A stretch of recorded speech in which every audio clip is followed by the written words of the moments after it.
airport in like a jacket. And I stepped outside because I was like, I'm from Rochester, like 30, I can wait for my ride outside for like 2 minutes. Took one step outside, stepped right back in.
Did I unmute? Hello, who do we have here? Susan Itchen, hello. I'll keep it on for a moment until I transfer the.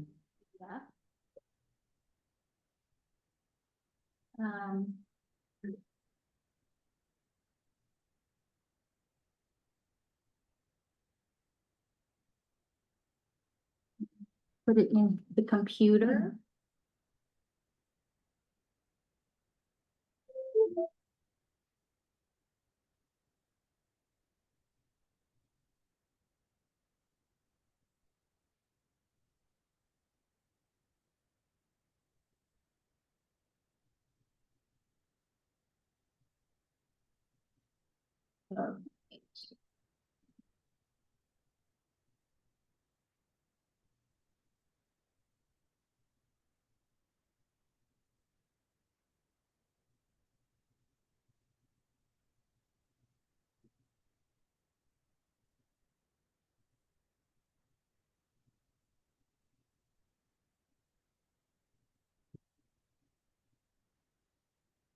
Hello.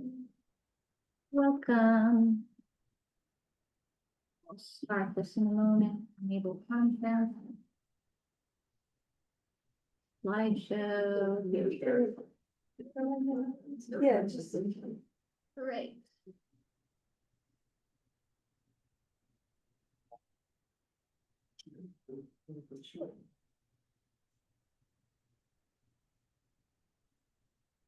Nobody else wants to come on Zoom.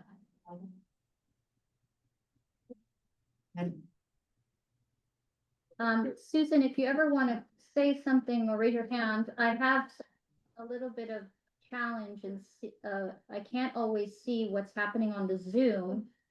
So just shout out, otherwise I might not hear you or see you. If you want to say something, just shout out. Okay. Okay, great. That was the problem. Just somebody trying to get in, please tell me. I don't know if you see it. If you notice someone to admit, okay? Thank you.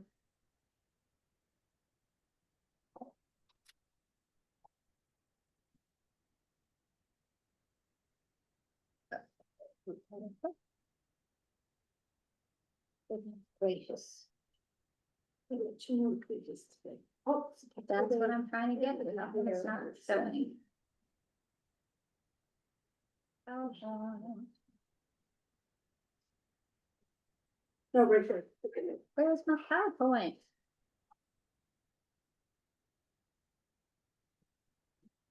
Are you seeing it? Oh, you're seeing it, but I'm not for some reason. Oh. I can't control it.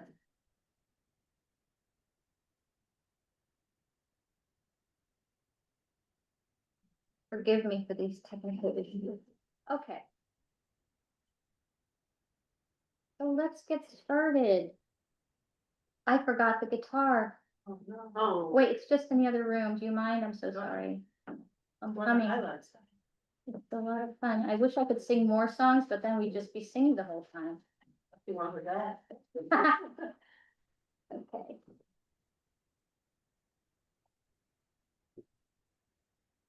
There's so many songs. Oh,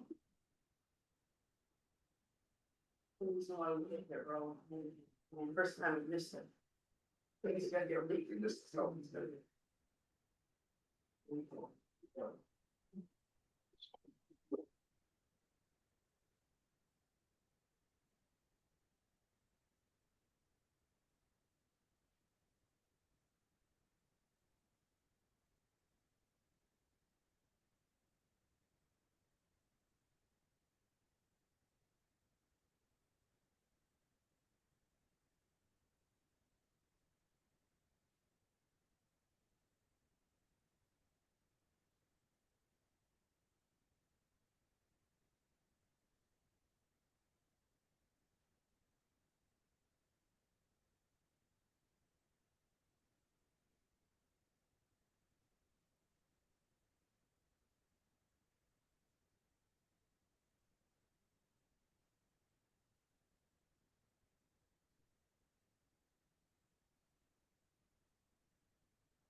double check that no one joined the Zoom.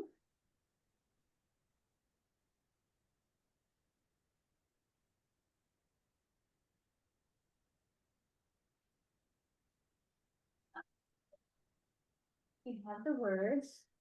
Dodi yagad legano.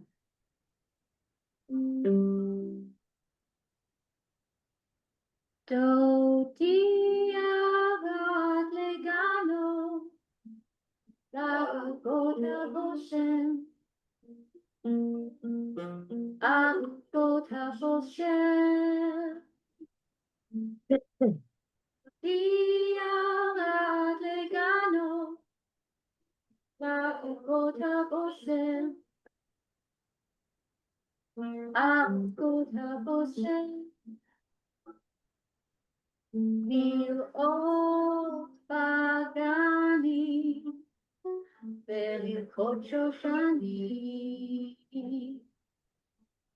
Mil ot pagani, velikot shoshani. Ana halak dode, ayopavanashi. Ano panadode, unvakshenu ima. Ana halak dode, ayopavanashi. Ana panadode, unvakshenu ima.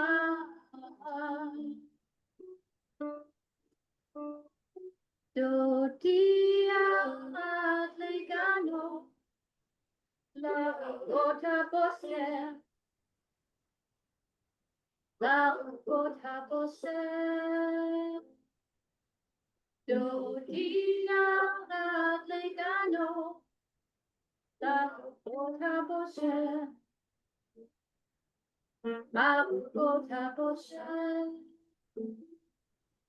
Li'ot pagani, velikot shoshani.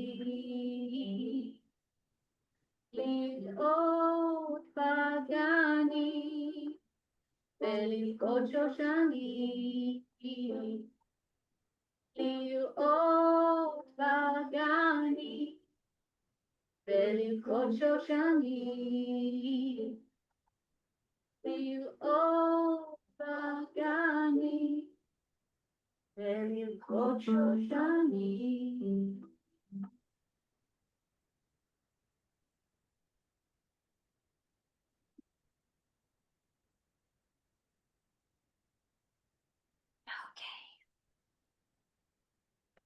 I always like to start with a moment of intention, so please sit comfortably, get centered in your seat.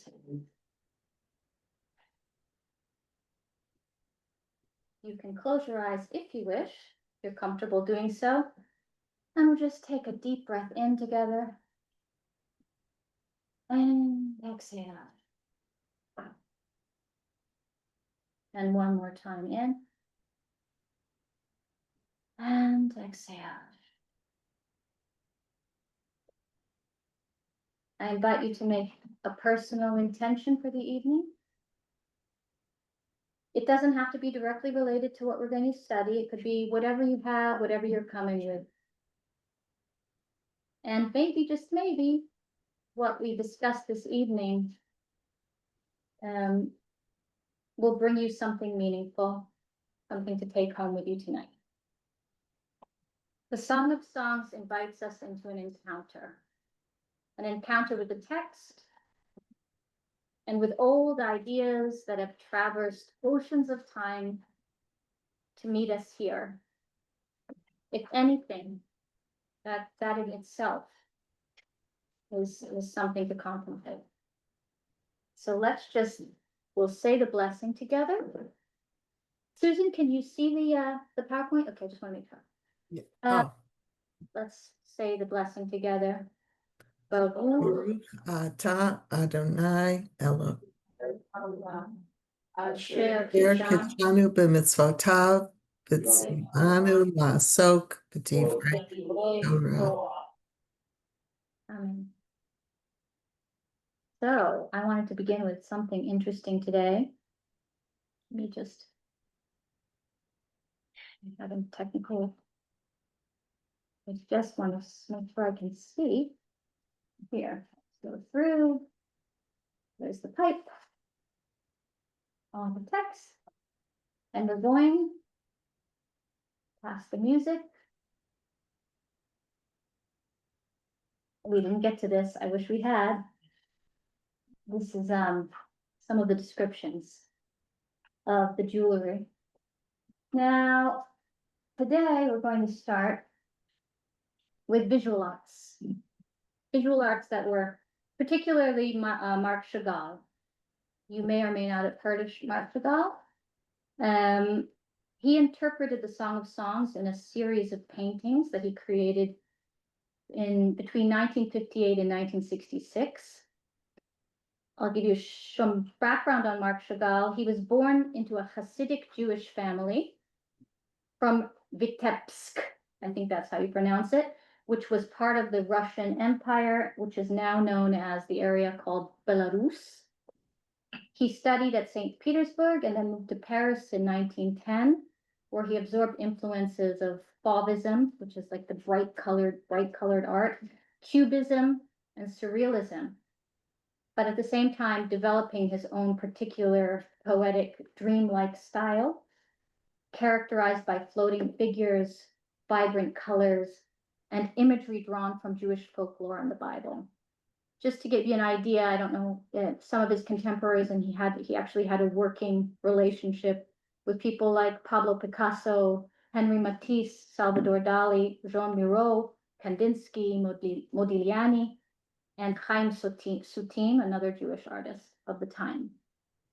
After World War II, Chagall devoted much of his later career to biblical and spiritual subjects, culminating in the Biblical Message series. And he has 5 monumental canvases entitled The Song of Songs. There are 5 paintings, which are, to this day, he donated it to the French government. And to this day, they are displayed in a hexagonal gallery at the Musée National, the National Museum of Marc Chagall in Nice, in the French Riviera. The paintings are both an ode to his wife, Valentine, but also to the eternal union between human and divine love. And it remains a cornerstone of Chagall's late style and his unique fusion of modern art and biblical mysticism. So take a look. This is I don't know. I don't know how well you can see.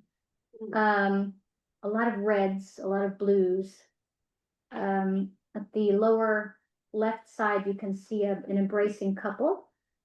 They're framed by the Jerusalem skyline with gazelles and floating figures. I took some of the interpretations that have been made, and I think which actually came from the museum website. So these are kind of like the little placards that you might see next to the painting. They say that the reds and rose hues convey sensual love, while the upper blue tones suggest divine presence. And I don't know how much of this you've been able to read, and we've been reading together, but all the natural imagery is drawn from there. There's also something interesting, which is, I'm going to go to the next painting. You'll see again, it's really fascinating. We're not going to go into depth. I just want you to get the impressions. Okay, you can think about it. And oh, by the way, I had an email sent to you. I don't know if anybody got it. I had the email through I guess it's not working.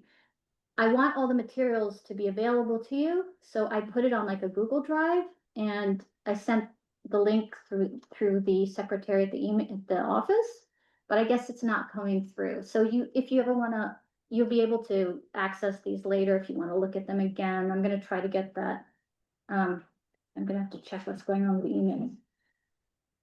So again, you have always this recurring figure of, here she's alone. So yes, there's a young woman alone, and she's reclining. It says she's reclining on a palm frond above the city of Jerusalem. You can see the skyline. The Jerusalem skyline comes back again and again. But you'll see how it evolves, because we'll look at the other paintings. And David here is flying near his throne. That's David there, flying above his throne with a, I believe that's a lyre in his hand. And you'll see these characters recurring. Now, what's interesting, and we're going to talk about it, we said before that Song of Songs is attributed to Shlomo, to his son, who's Shlomo ben David. So David is actually his father. But interestingly enough, Chagall, for some reason, and I didn't go into depth about this, but it's interesting that he's not depicting Shlomo. He's decided that it's David. He's decided that David is the lover. This is an interpretation. This is one interpretation, that the beloved is actually David. Could it be that Shlomo, his son, was writing poems about his father and Bathsheba, or his, David and Bathsheba, or David and the Queen of Sheba? We'll talk about that too. And there's another one, Shulamit. Stop me if I'm talking too fast or you don't understand what I'm. There's so many possibilities. Shulamit is the name that we mentioned before, Shlomo, Shulamit. Now, you might know the story. Let me see, I'll try to find that story. When David was very old, they brought him a young maiden by the name of Abishag Shulamit. Do you know the story? To keep his old bones warm. They brought him a virgin to keep his bones warm. And some people think that perhaps that is the maiden that is referred to in the Song of Songs. People have, so possibly, I'm just putting two and two together, possibly that's why he has David and Shulamit. Maybe that's the relationship he's talking about. So many possibilities. And let's go to the next one. Oh, and do you notice that head, that face, just below her? It is a recurring motif in Chagall's painting. He's planted his own self-portrait inside of the song. So they think that, he so strongly and deeply identifies with the verses of Song of Songs that he puts himself in the picture. Chagall, yeah. Here's another one. This is number 3. There are 5. We'll get through them. This composition, built on 3 large round shapes, can you see them? Are thought to evoke the female form. The painting is bisected by the horizon. And what do you notice about this? What is this? What is this blotch? Jerusalem, but yeah. And then what's that underneath? Lips. Oh, that's interesting. That's a nice idea. Could be. It definitely could suggest that. Yeah, could. Cool. So according to the description, the upper skyline is represents Jerusalem. Yes, and it's a reflection, and also, interestingly enough, this is interesting because I don't know if Chagall was ever in Jerusalem. I didn't go that far, but they say that it's actually it also resembles an ancient walled city in the French Riviera that he, because he lived there. So he was kind of planting in the painting. He was making a kind of parallel between the walled city of Jerusalem and the walled city of the French Riviera, and the skyline, the reflective skyline below is actually a depiction of his hometown in how do I pronounce it? Vitebsk. It is an actual representation of Vitebsk. Now, they don't say it here. But what I'm going to suggest is, have you heard of Yerushalayim Shel Mala veYerushalayim Shel Mata? Do you know it's the Jerusalem, I actually don't know how it's translated. Mala means above, and Mata means below. So there are 2 Jerusalems. There's the Jerusalem on high, and there's the lower Jerusalem, which, what do you think? That's kind of clear, I think. Should I explain? Do you get the idea? The lower Jerusalem is our world here, and the Upper Jerusalem is the ideal world. It's a very mystical, that's a mystical convention. They're always talking about the upper worlds and the lower worlds, and they're related. And it's very, why would he put that in a song about Sheila Shilim? Well, we talked about perfect love, ideal love, and reality Okay. Mhm, juxtaposed. mhm. And we also talk about the fact that how could such a secular, romantic, erotic love poem, how can we see in it an ideal representation? Can it be idealized or sublimated, maybe is the word? So I think that maybe he's trying to do that here. Anything else interesting? Oh, and upside down, what other things are interesting in this painting? Well, the more you look at it, the more people you see. Right, there are a lot of characters here. We could spend a lot of time trying to dissect the characters. There's an upside down person. You see the upside down person? Well, yeah, isn't that funny? So that, if you think about it, Vitebsk is where he's from. That's the lower world. And if they said, and according to this, and maybe Chagall even said it himself, that's him, the wandering Jew. And he's floating also. So what is that? What is floating, these floating images for you? What is that? We are neither here nor there, it's kind of Okay, not grounded. okay, not grounded. What kind of world is this? Is this a realistic world? It's a dream world. Dream world. It's like a dreamscape, right? Is that a bride and groom on the left that are? Yes, it is. That's a bride and groom. Yes, it is. And they're the only ones that are grounded. Interesting, yeah. They're kind Well, of. there's the couple, I'm sorry, Yeah, go there's ahead. a couple on the right. This who are- one. Well, those grounded. Yeah. Well, that's the later, that's after. And you might say that that's related to the lower world and that's related to the upper world. Are you having ideas what that might So they're the represent? ones that bridge from the upper to the Oh, lower. nice, I love it, beautiful. Let's see, what else? And apparently, I can't see it right now, but David is suggested everywhere. David is always suggested. Also, he's also the groom and the bride. Okay, well, we could think about it all day. Let's look at the next one. This is the one with the horse. Just making sure. Yeah. So apparently he reinterpreted this painting from a set that he painted for a ballet. Just a tidbit of information. So,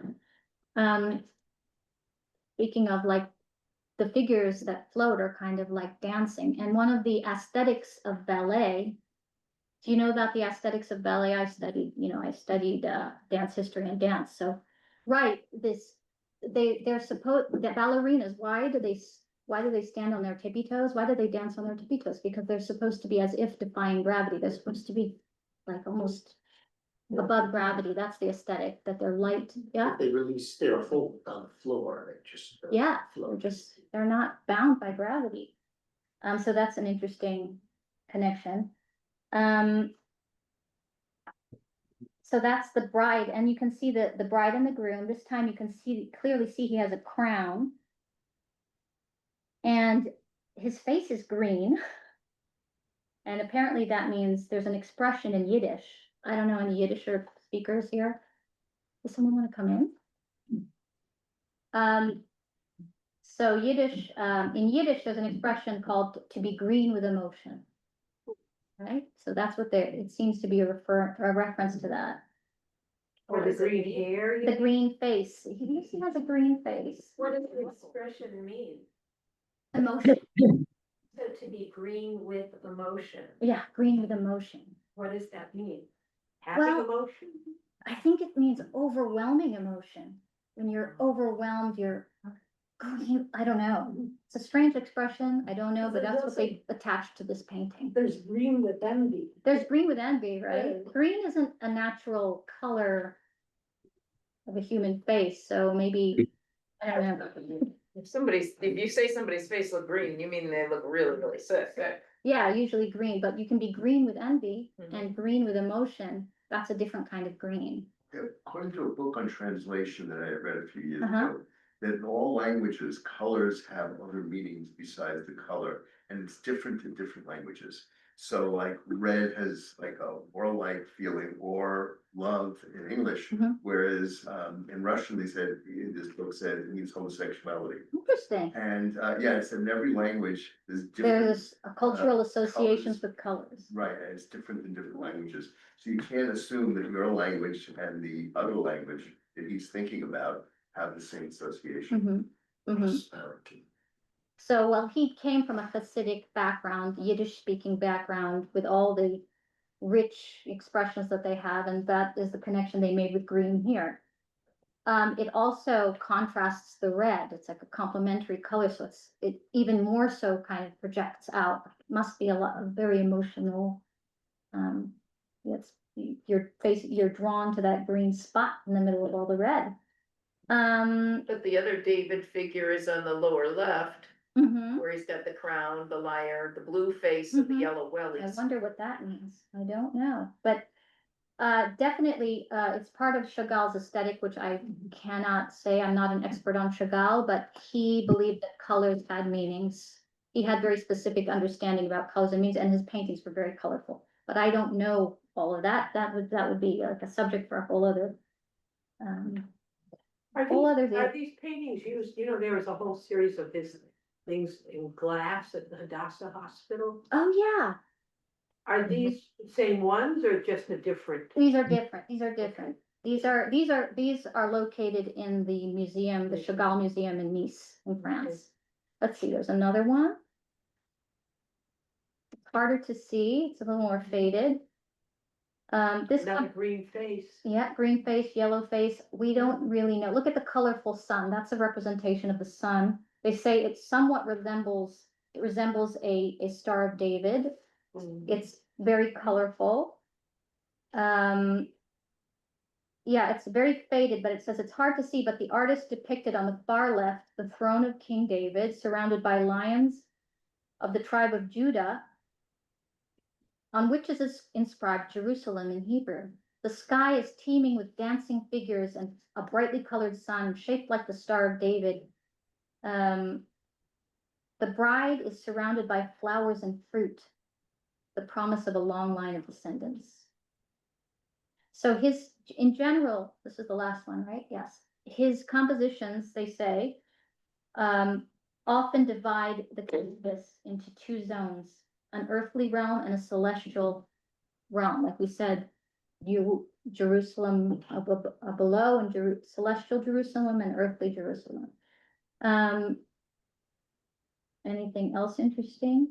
So that I just wanted to show you one man's interpretation, but it's one man who has a lot of who has a very particular background, Hasidic and mystical, Jewish, but then also how it met the modern as a contemporary the arts of his time. I've also noticed in every one, there's something that looks like a horse or a donkey. Right, there's a horse as well. So when I tried to read into it, the horse is a symbol of strength and virility, I think. So. Also a bird in each one. That the bird is like the dove. Yeah. The dove, okay, we didn't get to these texts, but the dove appears often, the gazelle, you'll see doves and gazelles. They are recurring, that's recurring imagery. And we're gonna run into that today when we read together. The doves and the gazelles. So then I wanted to just mention, we talked about Shulamit a little bit, and I wanted to show you because Chagall brings in David as opposed to Shlomo, his focus is more on King David. Oh, wait a minute. But I'm bringing it back to Shlomo because does anybody know about the story of the Queen of Sheba and Shlomo? Does anyone want to tell me about it? Does anybody know anything? Because I desire wisdom. Queen of Sheba as the ruler of the entire kingdom. Mhm. And I had heard of this clever, wise man in a faraway kingdom, and because she desired wisdom, she journeyed to go visit him. And that is part of the origin story of the faith of Israel. The what is it, Kedron Nagas, the holy book of the Rastafari. Oh, yes, so they, begins with so, that.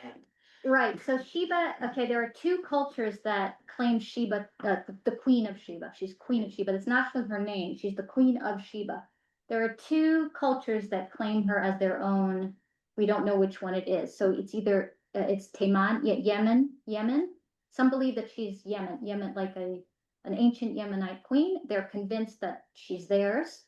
And then there's the Ethiopian kingdom, and they believe, and so that the Rastafarian literature might have If come out. you go to the Cathedral of Knowledge in Pittsburgh, there is a imagining a room of a Ethiopian university, an Ethiopian school. And the door has in Amharic script Mhm. that statement, "For I desire wisdom," Yes, as the Queen of Sheba is saying before she goes. right, she desires wisdom, but she was also known for her wisdom, she was a great ruler, known for her wisdom and her ability to bring abundance to her kingdom. And she's also known to have brought all the spices like myrrh, frankincense, all this kind of like she brought, that's the legend anyway, that she brought with her as gifts. And also, I guess she may have brought to Jerusalem all these very precious spices and herbs. And these spices and herbs are also all over, like, appear throughout. So that's also a reason why they're connected. She's connected with those spices, and Song of Songs is just, I want to say, permeated with those fragrances. And another interesting thing is that you see this depiction. So we were talking about Shchora. Remember Shchora? I am dark and I am lovely. So that's another attribute, like another reason why they would attribute, they think that she is, it possibly is Sheba, the dark queen, either from Ethiopia or from Yemen. We don't know. But okay, these are all legends and they're fun to imagine, but we won't know true answer. And a very, very simple answer for Shulamit, who comes later in the song, is that it's like a shortened way of saying Yerushalmit. Yerushalmit meaning a Jerusalemite woman. So they're thinking, oh, maybe Shulamit is just a short, like a shortcut nickname for a Yerushalmit. But I can't get away from the parallelism between Shlomo and Shulamit. To me, it's very clear that it's like a yin yang. One is the masculine, one is the feminine, and they complete each other. Shlomo meaning wholeness, perfection, peace when they're together. So let's go on now that we've gone into did everybody get the sheets? What I'm gonna do is, I think I'm gonna let me see something. Zoom. Not this one. I have to turn off the PowerPoint because I want you to see.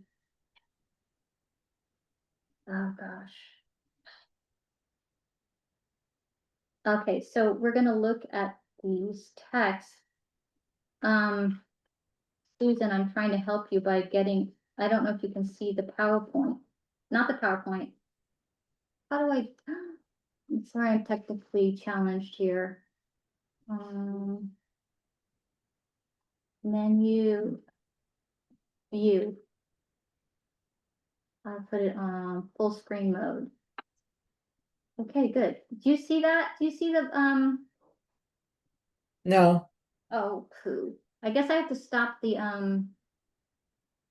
PowerPoint maybe. How do I do it? Okay, um, Are you sharing the PowerPoint? okay.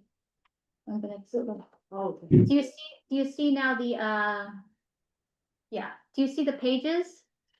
no. Oh. You know what? Don't take too much time. It's okay. I'll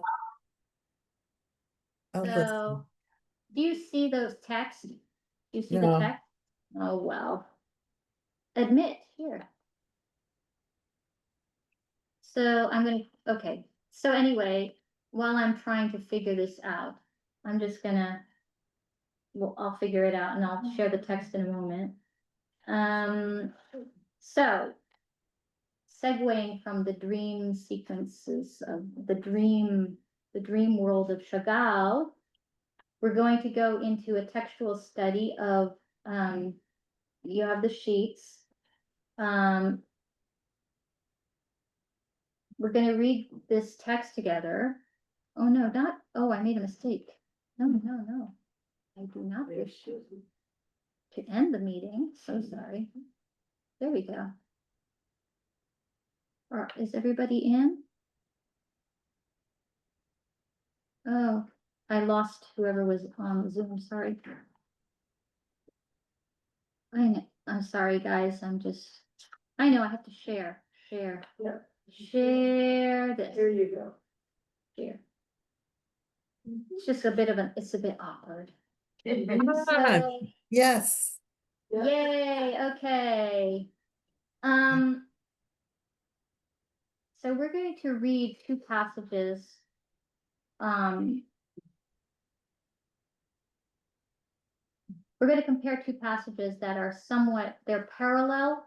If you look at the tables, do you see there's the left table and then the right table? Those are like I put two passages together for comparison because they're very similar and yet different. They have a very different outcome, different ending. We're going to read through it and then and kind of compare. So what we have here is kind of a mini narrative inside of the text. And as we said before, much of Song of Songs is associative. It's symbolic, it's metaphorical. It doesn't seem to follow any overarching linear narrative. From beginning to end, it's like kaleidoscopic is the word that we like to use because it's like impressions, kind of like his paintings. That's why I brought the paintings today, because I want you to I wanted that to set the tone for our reading.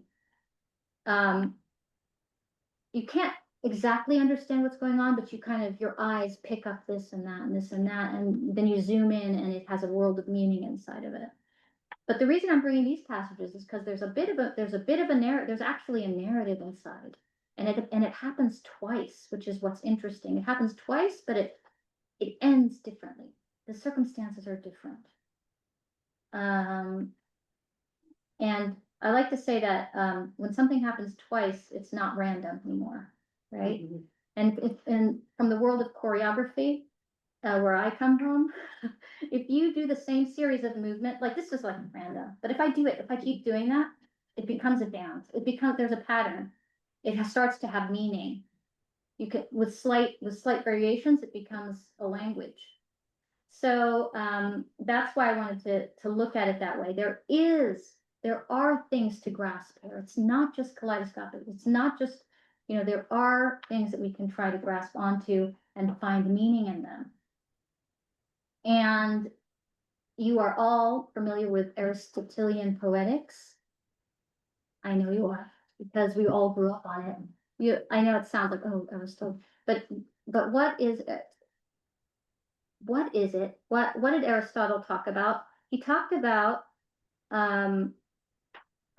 what makes up a story. How is a story encapsulated? There's a beginning, middle, and Middle and end. There's a hero that goes through a hero or anti-hero or heroine or anti-heroine that goes through a process, and then there's a catharsis or an epiphany or an ending, right? We make sense and order out of otherwise random events. And we can either see it as a comedy or we can see it as a tragedy. Does it have a happy ending? Does it have a sad ending?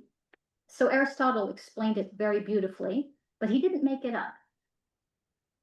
Just wanted to, it's interesting to think about it, because like when you think, oh, Aristotle made up these rules that you have to follow in order to make, no, actually he was observing human behavior and humans' ways of organizing thought and expression, right? And it's what the rational mind tries to do all the time, to make sense of random series of events or thoughts. But why do we do it? Why do we do it? Any To thoughts? make sense of the world, to be grounded, to understand. Mm-hmm. But is the world really logical and No, but linear? we're dying for it to be. We'd like it to be. And so we organize it in our minds that way. And why else? Why else do we need the story? Why else do we need stories?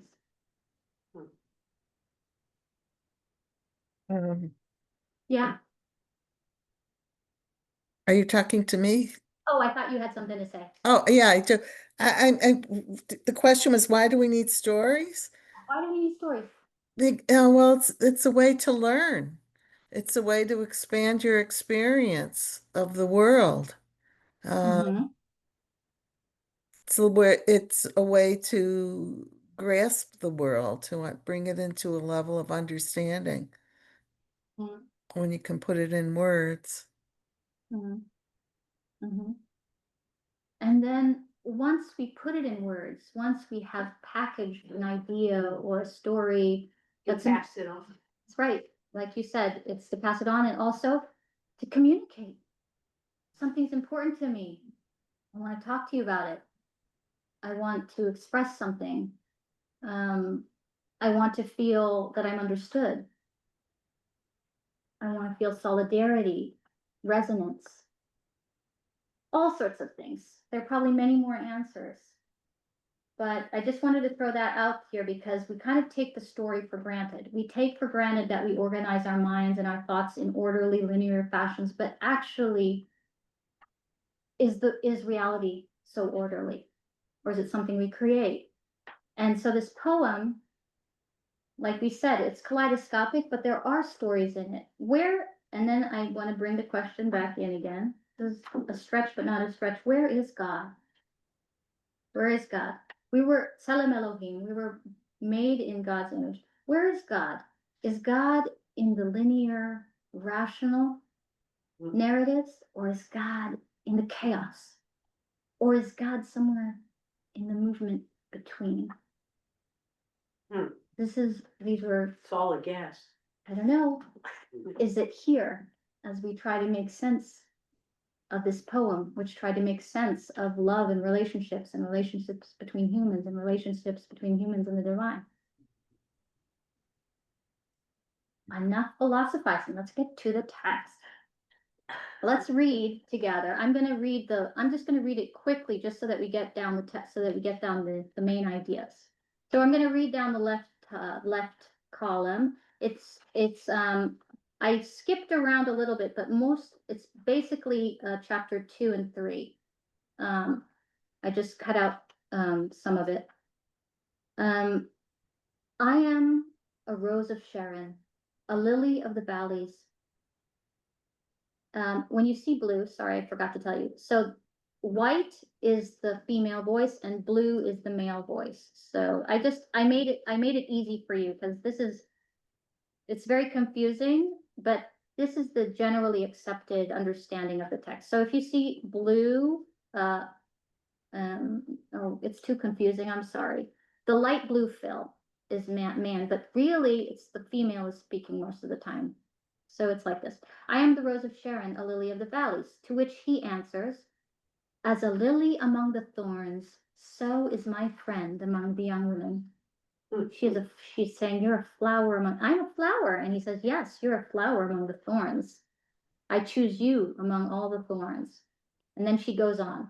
As an apricot tree among the trees of the forest, so is my beloved among the young men. Let's look at that for a moment. She is saying, you are like an apricot tree among other trees. Trees that we're assuming that in the Hebrew, it sort of implies that you are a fruit-bearing tree, as opposed to the other Why? trees of the forest, the regular trees. But you are, and it's tapuah, which has, and people don't know what fruit. Just like, the fig in the Genesis, they don't know what fruit it is. So some think it's an apricot, some think it's an apple, some think it's a fig. I don't know what fruit, where it's a tapuah, it's some fruit of tree fruit. And she goes on about the tree. In its shade I delighted to sit, and its fruit was sweet to my palate. He has brought me to the house of wine, and his banner over me is love. We have lots of metaphor, a mixing, what I would call a mixing of metaphors here. She's talking about the house of wine, and then all of a sudden she's talking about a banner. Where do we see banners? Across the sky? Banners are usually flown above an army. So, but what does she mean then? This is sweet. I like this one. I just wanted to mention it. His banner over me is love. When do you stick a banner? When, This is my place. this is mine, Yeah. right? So you've conquered me with love. And it's not a banner of war, and it's not a banner of any country. It's love. He's conquered me with love. This is also very ambiguous ancient Hebrew that nobody knows what was actually meant. Okay, prop me up, and then I put in parentheses, revive me with cakes, cushion me with apricots. It's funny, if this again is a strange mixing of metaphor, very sensuous ideas. It's like she's asking him to put her in a bed made of sweets and cakes and apples and apricots. Go figure. I'm just going to go past it because we have to get through this. But his left hand beneath my head and his right hand embracing me. Can you see it? Can see. Think about those paintings that we saw of the lovers' embrace. And then that pink, she addresses the daughters of Jerusalem. She says, I made you swear, O daughters of Jerusalem, by the gazelles and by the deer in the field, not to awaken nor to arouse up love until it desires. It is cryptic language, and I did my best to translate it. There have been many translations. She is asking, she's demanding an oath of the daughters of Jerusalem. Remember how we said there's no God? God is absent. In the Song of Songs. In the Song of Songs, it's hard to, he's not he, she, they, it, them. God is absent and yet present. And in this, she doesn't say swear by God. She says swear by these natural creatures, the gazelles and the deer in the field. Now, if you look at the actual original Hebrew, they're actually names of God. Say that again. There are names of God. This is how I see it. And it's funny to me that in all of when I was reading the interpretations, I don't see anyone talking about it. It's in Hebrew. Let me just find the Hebrew. It's Tzvaot, betzvaot, ba'ayalot hasadeh. Tzvaot, have you ever heard Sabaoth? Sabaoth?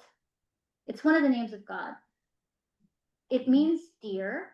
It means like deer and gazelles, but they also use it as a name of God because it refers to God's hosts, because it's Hebrew. I'm bringing the Hebrew. Tzvaot is also like armies, the hosts of angels, the hosts of God.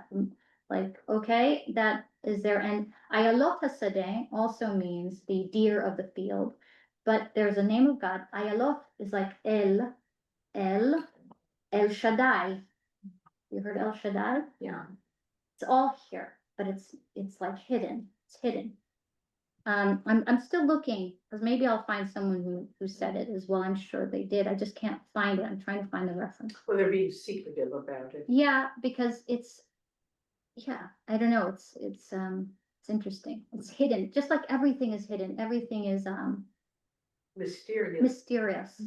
And you have to kind of figure it out. They're not gonna say it outright, right? So she's saying, she's asking an oath of the daughters of Jerusalem by the gazelles and the deer in the field, quote, not to awaken or rouse up love until it desires, until it is ready. How can you, I wanna just stop a moment. Don't force it, Don't force it. That's a good one. Yeah, don't force what? love or what comes of it, Mm-hmm. just wait, have patience. Have patience until, because you can't force love. You can't They rush write love. songs about that. Yeah. You can't hurry love, what was the name? You can't hurry love. Yeah. No, it's distracting. That's what I thought of when I read that. What does the it refer to here? Which one? Oh yeah, It love, Desires, desire. The love desires, that doesn't. love, it refers to love. It's in Hebrew it's clearer. It's im ta'iru ve'im ta'oreru. Don't wake, don't rouse. Et ahava Oh. ad shetabas. Okay. Yeah. It's clearly referring to love. Okay, now, ooh, yeah, it's already 8:06. I want to get to the meat of the story that we're gonna. So, the story is gonna actually start from verse 3.1, but I wanted to give you the background. Then she goes on, my beloved is mine and I am his, who grazes among the lilies. Before the morning breezes blow and the shadows flee. Turn, my beloved, and be like a gazelle or a young stag upon the cleaved mountains. Is that clear? Can you picture? I know it's the language is kind of haughty, but it's like when is this? When is it? When are we? Before the morning breeze blows and the shadows flee. What time of day is that? It's nighttime. Like It's sunrise just almost. going, just before. Just sunrise. before dawn. Just before dawn. And she's telling him, turn away. Turn away, my beloved. Be like a gazelle or a young stag upon the cleaved mountains. What does that mean? What is she telling him? Run away. Why should he go away? It's almost morning. To not hurry things along, but also to not maybe be found with her. Can you picture it? Are they married? I don't know. Does it say turn away or just turn? It says turn, but what she's expressing is Might be turn. turning toward her. That's what I think. The thing is that's a very good point. That's why I didn't say turn away. I said it now. You're good that you caught it. It says turn, and I've seen so many people translate it as turn away, go away, but I don't like that. That's why I like to keep it open. No, it's turn toward me and make love. It could be. So interesting. Are we going? This is a very mystical thing. The blurring between going in and going out. This is a beautiful example.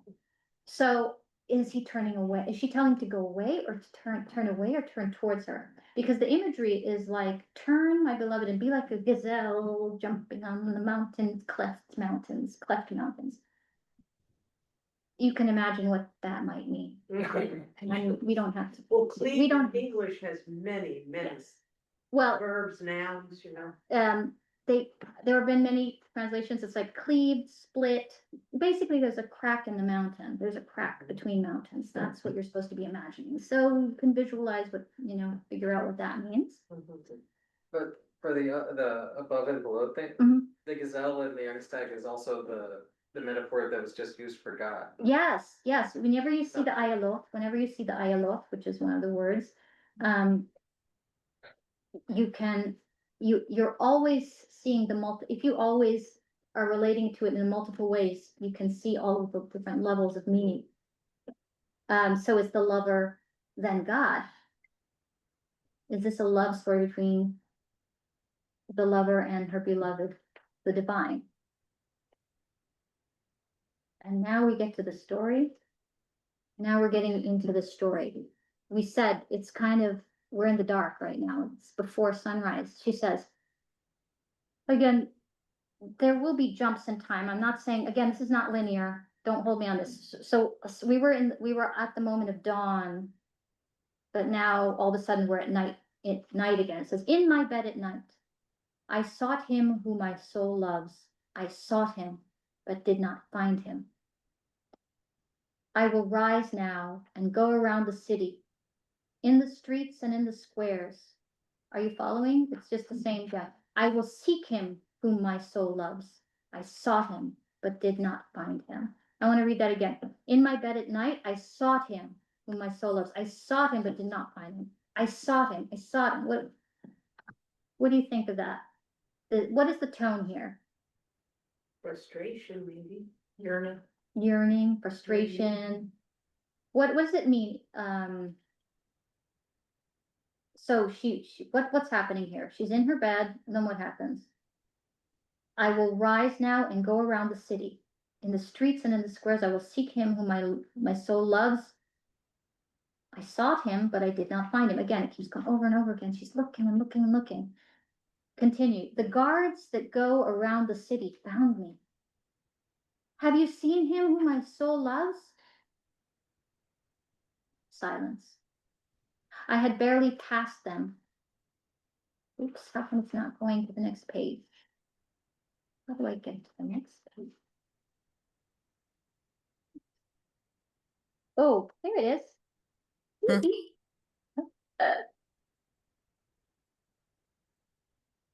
Figure out how to do it, but it's very awkward.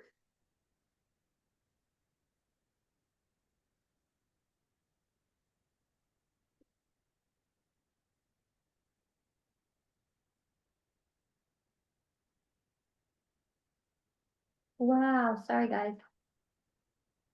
Can you read it off of this? Yeah. I can read off, I just wanted to. There, okay. Why does it skip? Okay, I'm just gonna read it. Sorry, Susan, I'm just gonna have to read it. Okay. Can I have one of the pages just because, I think I have it. So. I had barely passed them, this 3.43 more. I had barely passed them, next page, when I found him, whom my soul loves. I held him and would not let go until I brought him to my mother's house and into the chamber of her that conceived me. I made you swear, O daughters of Jerusalem, by the gazelles and by the deer in the field, not to awaken and not to rouse up love until it desires. So that's why, do you see that it comes back to that oath? That's why I wanted to frame it with the beginning with the oath and ending with that oath. So, okay, we're gonna go on and read the next one. Think about that. Just think about it. Anybody have anything to ask or, yes? I wonder if this is a dream or someone describing actual happiness. Good point. Good point. It sounds like it could be a dream.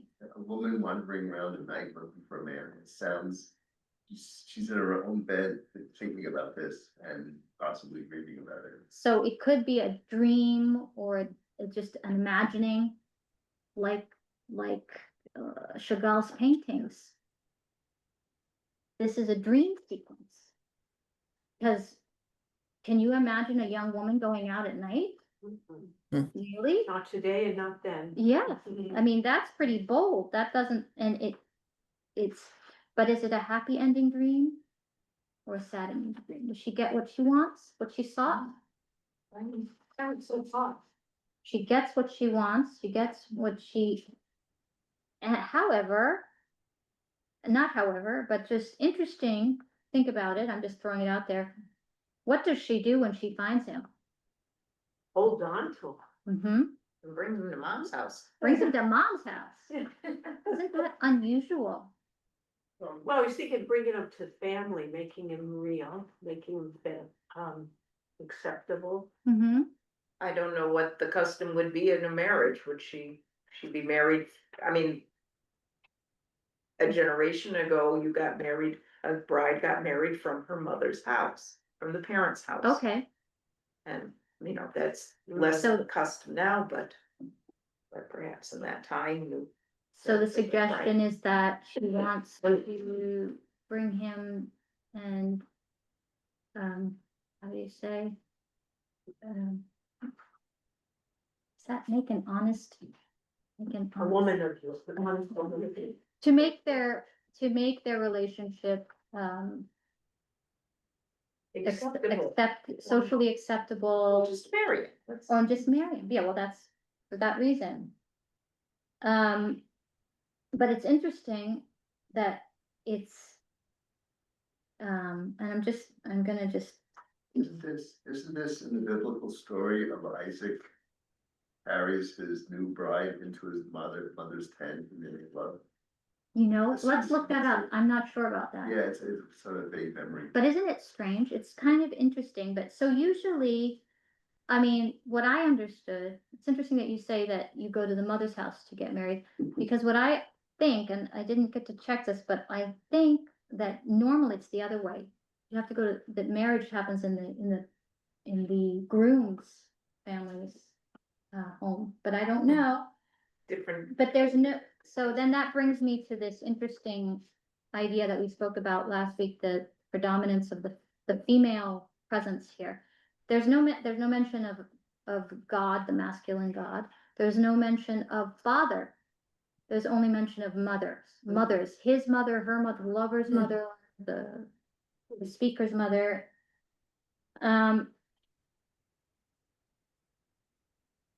And the daughters of Jerusalem, and my mother's sons, as opposed to my brothers.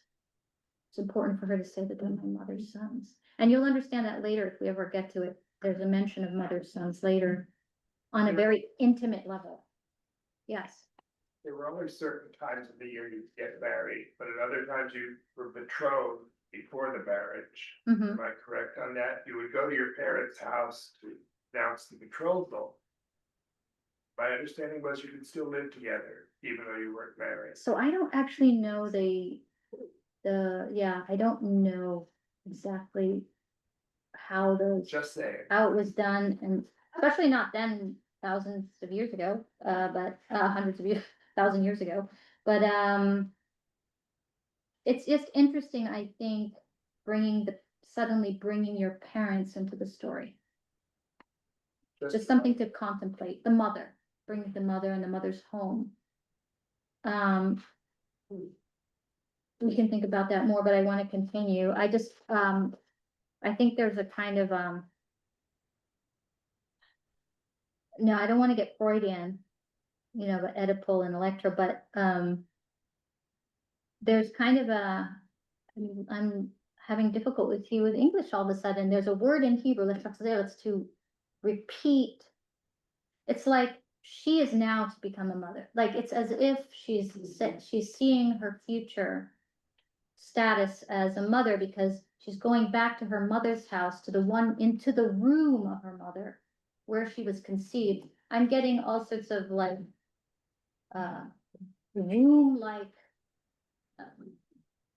room-like motif here, Yes. like that she's going to conceive as well.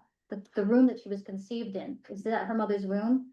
Are we now talking about, we never talk, it's all about love, love, love, but what are the fruits of love, right? Here's a little mention of it, a kind of premonition of what this actually brings. Once I get my love, what's gonna happen? That's just what comes up for Well, me, is her mother still alive? She's only talking about her mother's house. right? We don't know. She's there. I don't know, but it's the mother, like the mother, the father, the God absent, but they're present in their absence. They don't have to physically be there. It's the presence in our psyche and some such. Let's see, I wanted to get to the other story while we have time to compare. So let's now go to the second column. And I'm gonna just start from the top of the second column. It begins chapter 4, verse 10. How beautiful you're loving, my sister, my bride. This is the male speaker talking this way. How much better you're loving than wine. Where did we hear that? The beginning. The beginning. Who was speaking in the beginning? Right. Right. So here we have the reflection back. He's answering her. after a few chapters, he's answering her with in the same kind. He's comparing her love to wine. And your scent and the scent of your oils better than all the perfumes and spices. So again, we have the wine, the perfumes, but they're comparing each other similarly, like they did in the beginning. Your lips, I'm just going to go through this just so you get a taste of the descriptions. Your lips drip nectar, my bride, honey and milk under your tongue, and the scent of your garments is like the scent of Lebanon. Lebanon is known for its cedars, its pine trees. A locked garden is my sister, my bride, a locked well, a sealed spring. Your branches are an orchard of pomegranates with luscious fruits, henna and spikenard, which is a spice, herbs and spices with strong smells, spikenard and saffron, cane and cinnamon, with every tree of frankincense, myrrh and aloes, with every choice perfume. A garden spring, a well of living waters, streaming from Lebanon. Awake, O north wind, and come, O south wind, blow upon my garden, let its perfumes stream out. Let my beloved come into his garden. Oh, so now this is, sorry, if you notice, this is from Awake. This is one verse that is actually the female voice coming in. Awake, O north wind, and come, O south wind, blow upon my garden, and let its perfume stream out. Let my beloved come into his garden and eat its luscious fruits. Now in Hebrew, it's a little confusing. I wrote its and his because we don't know whether she's talking about the garden's luscious fruits or the lover's luscious fruits. Just to put it in there. And then the beloved, the male speaker, continues, I have come into my garden, my sister, my bride. I have gathered my myrrh and my spices. I have eaten from the honeycomb. I have drunk my wine with my milk. And he proclaims, eat, friends, and drink till you are drunk with love. Interesting. So who else is there? Yeah. Suddenly we're having a party. Suddenly we're all together here. What's going on? It's just like Banot Yerushalayim. It's just like suddenly she proclaims, it's in the most intimate moment. She is suddenly alone with her lover, and then she says, hey, daughters of Jerusalem, by the way. It's like, how did they appear in the room all of a sudden, right? Yeah. Anything I can keep happen in getting a dream. stuck on my sister, my bride, Yeah. and just me, or is there Yeah. something wrong? Yes, so, yeah, okay, from our perspective, that sounds, I'm gonna say it outright, sounds incestuous, Yes. right? And it happens a lot, and, it happens later, but you have to understand, this is just, it's a term of endearment. I'm glazing over it, because I'd like to think, I do believe that it's just, in modern Hebrew, they do it too, just so you know, like, somebody is not really your brother or not really your sister, it's like saying, hey, cuz, it's Yeah. like achoti, hey achi. You guys call each other achi if they're not really brothers, but it's like it's a bruh. Hey bruh. It's a term of endearment. But definitely there's something going on here with familial terms. My mother's sister. We could go on and have a whole lesson about this because it's interesting in the last chapter. Yeah. I'm sorry. Go ahead. In books, I read some books on biblical translation, Mhm. and that's one of the things, they had a whole chapter on this one. Okay. And going through the Bible and other literature from that period, saying that when you refer to another king as my son, you're saying he's an inferior king. It's a nice way to say you're an inferior, and saying you're a brother is a nice way to say we're on the same level. If let's say the vassal king, you refer to the vassal king as your brother, you're lifting him up and you're saying, I want to be close with you, I respect you. Mhm. And that saying my sister, my lover, is the same as saying my lover who's on an equal basis with me. Beautiful. I love that. That's great. Yeah. Doesn't Abraham say this of Sarah when, Oh, for example, they go down to Egypt? he pretends. He won't, I don't pretend, I'll tell him you're my sister. Mhm. And, then with another king as well. Mhm. Yeah, that's another story. But yeah, he's actually referring to like blood relation, sister. He's trying to say as if she is in order to protect her. That's a whole other story. Wow, that's a good story. yeah, so where were we talking about my sister, my friend? In the last chapter, maybe we'll get to it. She says, "Oh, I'll just mention it to you since we're talking about it." She says, "Oh, I wish you were like my brother." But here she meant really familiar brother. Why? I wish you were my brother. And then she goes on, I don't have it exact translation here, but I wish you were my brother so I could kiss you and not be reprimanded in public. Yeah. Funny, isn't that a funny thing to say? It's interesting, but we'll look at it maybe later. Yeah, there's a whole lot of interesting things going on. We don't know what their ideas about family and love and acceptable behavior is. I don't think things have changed that much, but then maybe they did. Anyway. Let's continue with just getting to the end of the parallel story. Now we're finally getting to the parallel story. Oh, eat friends and drink. I just wanted to mention this since we're passing through it. Eat friends and drink till you're drunk with love, and drink until you're drunk with love. I think that there's almost nowhere else in the Song of Songs where, like say Proverbs or Ecclesiastes, where there's like a directive, you should do this, you should do that. So this is the only thing I think in Song of Songs where the speaker is directly saying, do that, eat, drink, and be merry, as like a kind of a directive, a command, which is interesting. And then I went and I looked because I remember there's this quote, you've probably heard it, eat, drink, and be merry, right? Where does that come from? I went and I looked. It also appears in Isaiah and in Ecclesiastes, which is also attributed to Shlomo. And interestingly, in Ecclesiastes, it appears in two forms. Once where it's positive and once where it's negative. In one, I have to find it. But in one, let's see, it says it. I think I have it here.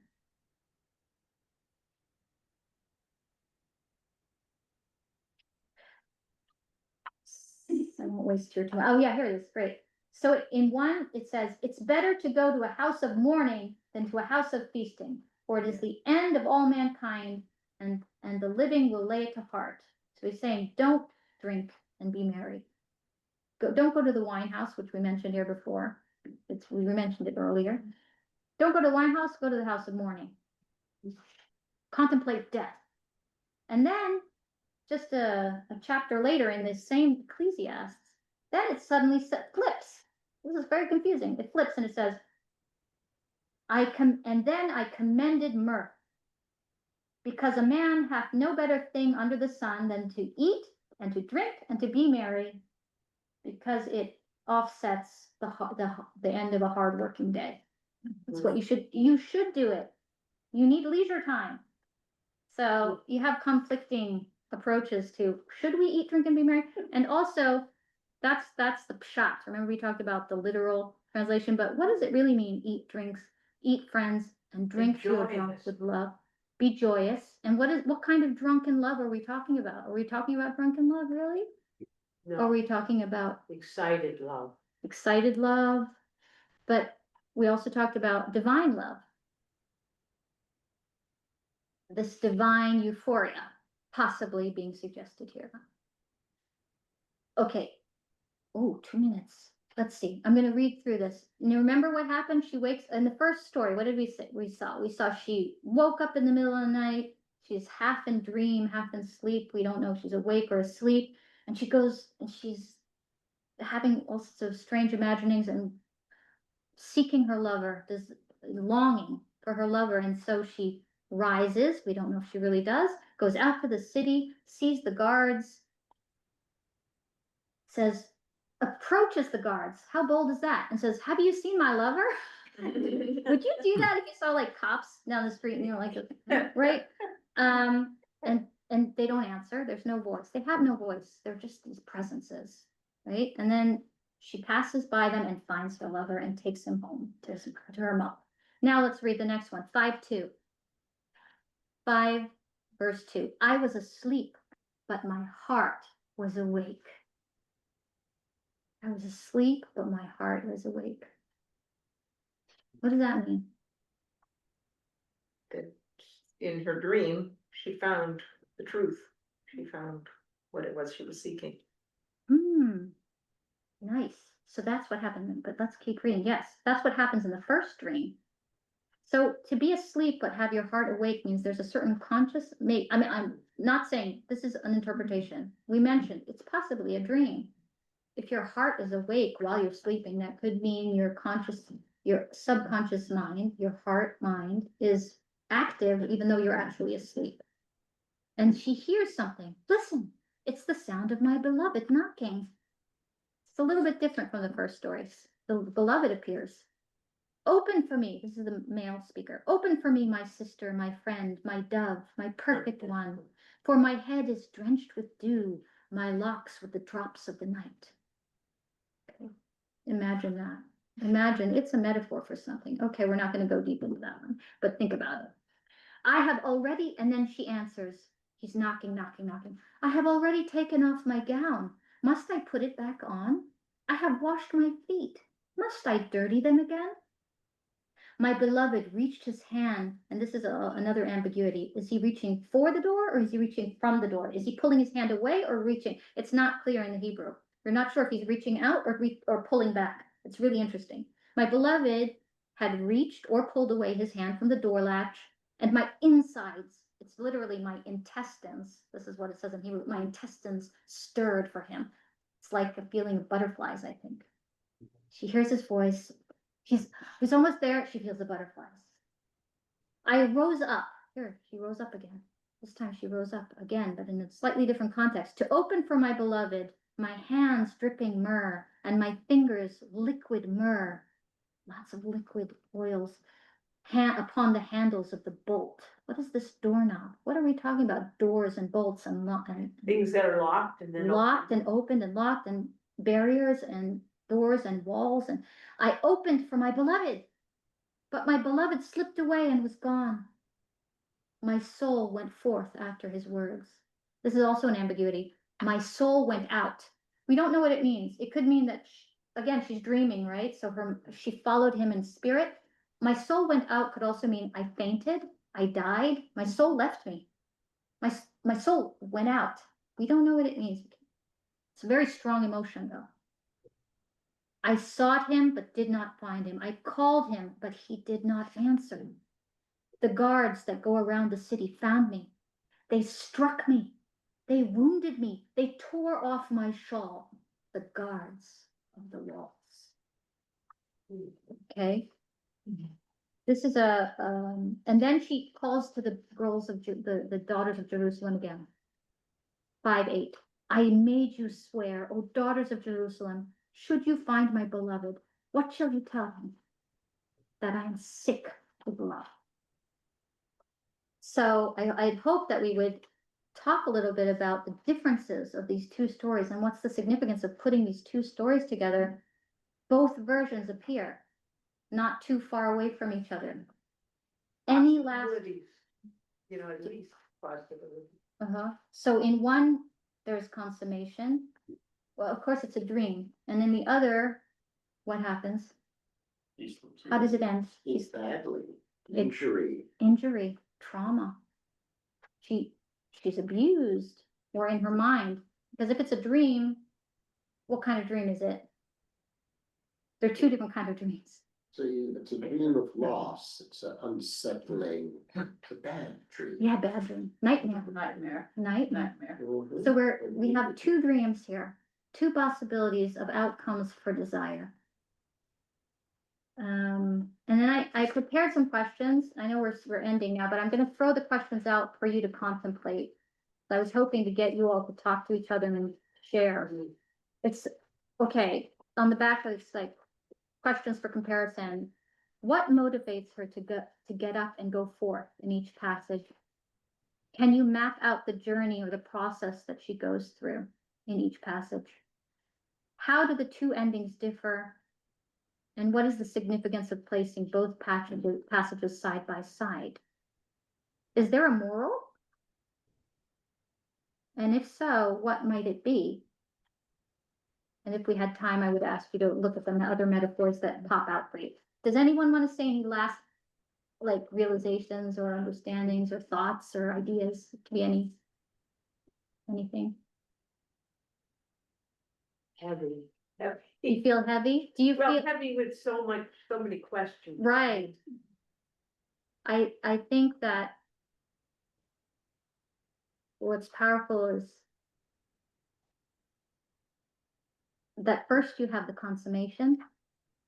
It's like as if they presented the happy ending first and then the open ending second. Well, it's dangerous. We talked about that before, love being both dangerous and ecstatic and wonderful. Mhm. There's it's a danger in What's the danger? of losing. Attachment and then losing. Mhm. Yeah, so don't take it lightly. Mhm. Is that, I mean, so, yeah, and just, what I find fascinating is that just coming from our Western society where everything, like, we like to have happy endings. Oh, there are also tragedies, but it's interesting that they bring kind of the satisfying ending first and then the unsatisfying ending, the open ending second. We're left open with the open ending. So anyway, thank you everyone for coming again in this terrible weather. And Thank you. Yeah, thank you. Good night.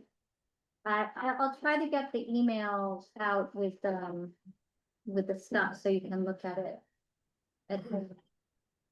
Thank you. You're welcome. My pleasure. Drive safe.